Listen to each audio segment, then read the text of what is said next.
Hello students. So in previous lecture we started with the work done by the gases, the work of expansion or compression. And there is a gas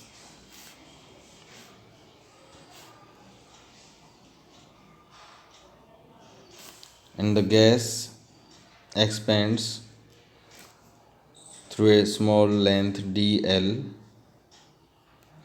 against external pressure P inside a cylinder of area a centimeter square. So as we know the work done is equal to force into displacement. तो small work done अगर इसमें हुआ है D W तो that is equal to F into D L, force into displacement. But pressure is equal to force per unit area और F is equal to pressure into area and area into length is equal to small volume D V. So यहाँ पर हम F के place पर रखेंगे P external into area और area into D L को multiply करेंगे तो P external into D V. और इसमें हम टोटल वर्क फाइंड आउट करें किसी वॉल्यूम V1 से V2 तक एक्सपेंड करें. स्मॉल वॉल्यूम का वर्क है DW, तो large volume expansion delta V में वर्क होगा P external DV V1 to V2 P external into V2 minus V1 after solution of this integration. So large work W is equal to P external into delta V.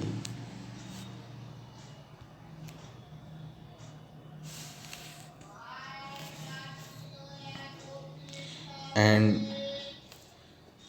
there is a negative sign which is kept in the formula, means work को हम minus P external into delta V, जिसमें P E X T में X T का मतलब है external.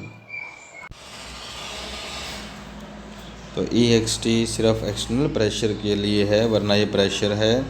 So W is equal to minus P external into delta V. और डब्ल्यू work का जो आंसर है वो या तो नेगेटिव आएगा और अगर डेल्टा वी नेगेटिव है तो डब्ल्यू आएगा पॉजिटिव. और नेगेटिव और पॉजिटिव वर्क में डिफरेंस है कि work done by system means अगर एक्सपेंशन हुआ है तो एक्सपेंशन वर्क होगा नेगेटिव बिकॉज डेल्टा वी आएगा पॉजिटिव. और अगर कंप्रेशन हुआ है means work is done on the system means gas को कंप्रेस किया गया है तो V2 होगी less than V1, delta we negative और वर्क डन होगा पॉजिटिव. तो एक्सपेंशन वर्क होता है नेगेटिव और कंप्रेशन हुआ है तो उसमें वर्क लिखा जाएगा positive.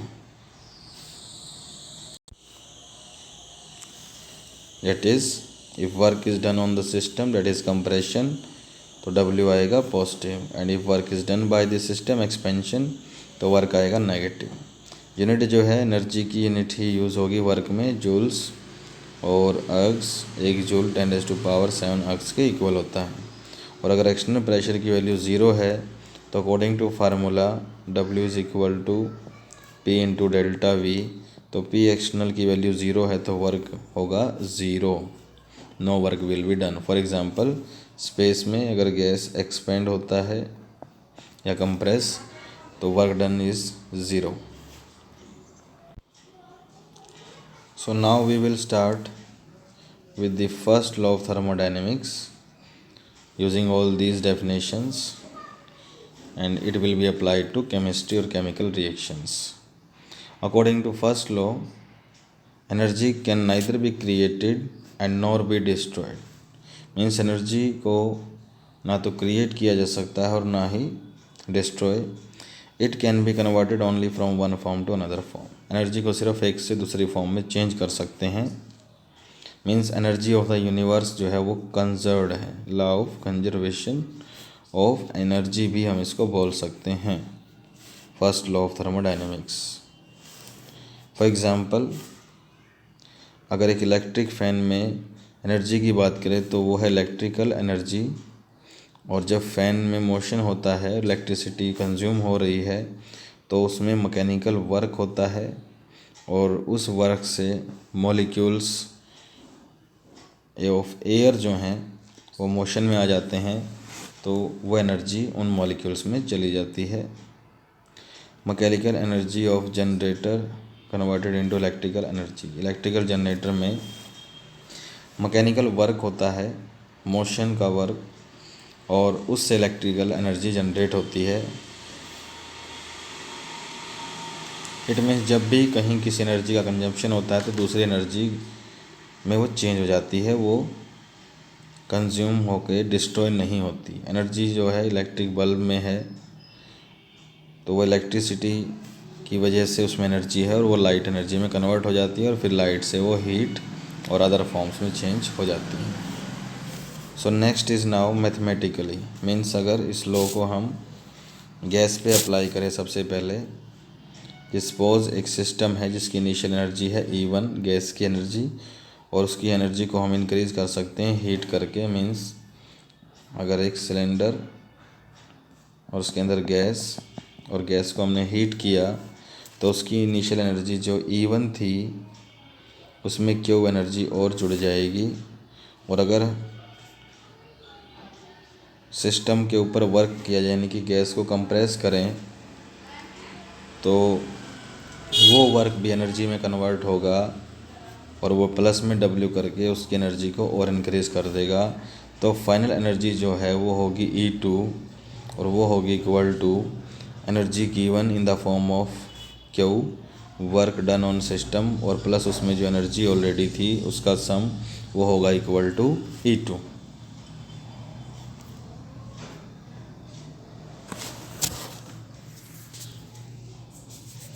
So this can be shown like this: E1 plus Q plus W is equal to E2 and E2 minus E1 is equal to Q plus W, और ये है delta E change of energy and that is equal to Q plus W। अब Q जो है या तो positive होगा या नेगेटिव, और इसी तरह से W भी या तो पॉजिटिव या नेगेटिव, और अकॉर्डिंगली डेल्टा E भी या तो टोटल करके पॉजिटिव आएगा या नेगेटिव। तो यहाँ पर तीनों को एक एक साइन दिया गया है, डेल्टा E को, Q को और W को। एनर्जी अगर इंक्रीज़ कर जाए तो डेल्टा E पॉजिटिव, हीट अगर इंक्रीज़ करे, सिस्टम एब्जॉर्ब करे, तो Q होता है पॉजिटिव, और वर्क सिस्टम पे किया जाए यानी कंप्रेशन तो भी होता है पॉजिटिव, और इसके अगेंस्ट ये सारी चीज़ें होती हैं negative. So as W is equal to minus P into delta V, जिसमें P है एक्सटर्नल प्रेशर। तो इसको अगर हम इक्वेशन 1 में रखें तो Q is equal to delta E, और W की वैल्यू इसमें रखेंगे तो प्लस में P into delta V। This is equation 3। लेकिन अगर डेल्टा V की वैल्यू 0 हो जाए, यानी कि सिस्टम की वॉल्यूम जो है वो कांस्टेंट है, तो Q को लिखेंगे Q subscript V and delta E, because P delta V की वैल्यू 0 हो जाएगी व्हेन डेल्टा V इज़ 0। और अगर डेल्टा V 0 नहीं है, it means pressure of the external conditions is constant, but volume अगर चेंज है तो उसको हम लिखेंगे QP and this is equal to delta E plus P delta V, because जब वॉल्यूम कांस्टेंट नहीं होती तो फिर प्रेशर कांस्टेंट होता है। And delta E is equal to E2 minus E1 plus में P delta V is equal to V2 minus V1। So according to this equation we have QP is equal to E2 plus PV2 minus E1 plus PV1। तो QP हो गया equal to E plus PV, E plus P into V is equal to QP, और QP को बोलते हैं H, और इसको हम बोलते हैं एंथैल्पी। मीन्स वो हीट जो कांस्टेंट प्रेशर पे वोल्डी एब्जॉर्ब होती है, तो उसको बोलते हैं हम सिस्टम की एंथैल्पी। और डेल्टा क्यू या डेल्टा एच अगर फाइंड आउट करना है तो H1 है इनिशियल हीट एक सिस्टम के अंदर, वो है E1 प्लस PV1। H2 है final heat E2 plus PV2, और हीट इवोल्ड या एब्जॉर्ब है H2 माइनस H1 यानी कि delta H। So in this way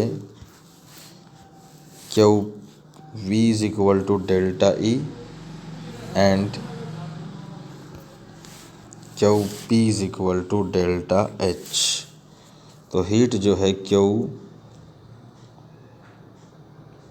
V और क्यू P दो टाइप की है, volume constant, pressure constant.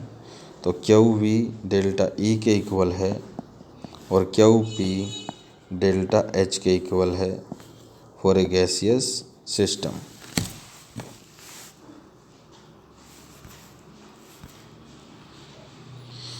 And now for a chemical reaction,